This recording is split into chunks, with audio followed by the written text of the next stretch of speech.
If Facebook were around in the 1930s, it would have allowed Hitler to post 30-second ads on his solution to the Jewish problem. So here's a good standard and practice.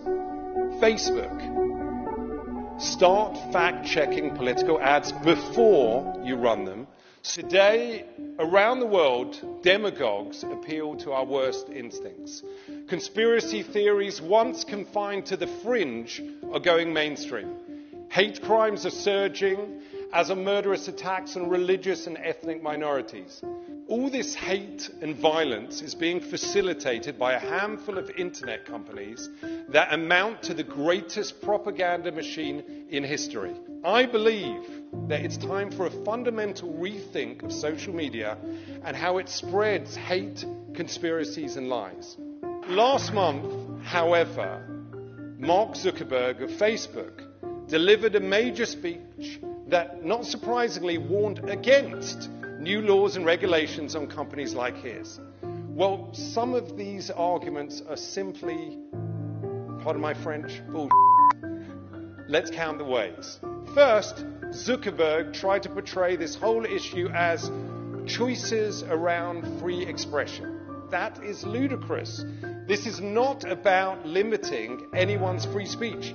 This is about giving people, including some of the most reprehensible people on earth, the biggest platform in history to reach a third of the planet. Freedom of speech is not freedom of reach. Sadly, there will always be racists, misogynists, anti-Semites and child abusers. But I think we can all agree that we should not be giving bigots and paedophiles a free platform to amplify their views and target their victims. Second, Mark Zuckerberg claimed that new limits on what's posted on social media would be to pull back on free expression. This is utter nonsense. We're not asking these companies to determine the boundaries of free speech across society. We just want them to be responsible on their platforms. Third, Mark Zuckerberg seemed to equate regulation of companies like his to the actions of the most repressive societies. Incredible. This from one of the 6 people who decide what information so much of the world sees. Here's an idea. Instead of letting the Silicon Six decide the fate of the world, let our elected representatives, voted for by the people of every democracy in the world, have at least some say. Fourth, Zuckerberg speaks of welcoming a diversity of ideas. And last year he gave us an example. He said that he found posts denying the Holocaust deeply offensive, but he didn't think Facebook should take them down because I think there are things that different people get wrong. To quote Edward R. Murrow, one cannot accept that there are on every story 2 equal and logical sides to an argument. We have, unfortunately, millions of pieces of evidence for the Holocaust. It is an historical fact. And denying it is not some random opinion. Those who deny the Holocaust aim to encourage another one. Fifth, when discussing the difficulty of removing content, Mark Zuckerberg asked, where do you draw the line? Yes, drawing the line can be difficult.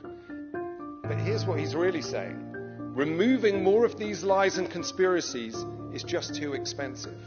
The truth is, these companies won't fundamentally change because their entire business model relies on generating more engagement, and nothing generates more engagement than lies, fear, and outrage.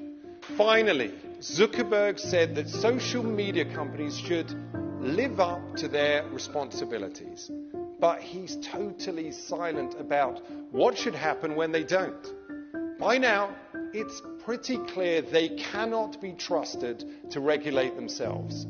As with the Industrial Revolution, it's time for regulation and legislation to curb the greed of these high-tech robber barons. In his speech, Zuckerberg said that one of his main goals is to uphold as wide a definition of freedom of expression as possible. It sounds good. Yet our freedoms are not only an end in themselves, they're also the means to another end, as you say here in the US, the right to life, liberty, and the pursuit of happiness. But today these rights are threatened by hate, conspiracies, and lies. The ultimate aim of society should be to make sure that people are not targeted, not harassed, and not murdered because of who they are, where they come from, who they love, or how they pray. If we make that our aim, if we prioritize truth over lies, tolerance over prejudice, empathy over indifference, and experts over ignoramuses, then maybe, just maybe, we can stop the greatest propaganda machine in history. We can save democracy. We can still have a place for free speech and free expression. And most importantly, my jokes will still work. Thank you very much.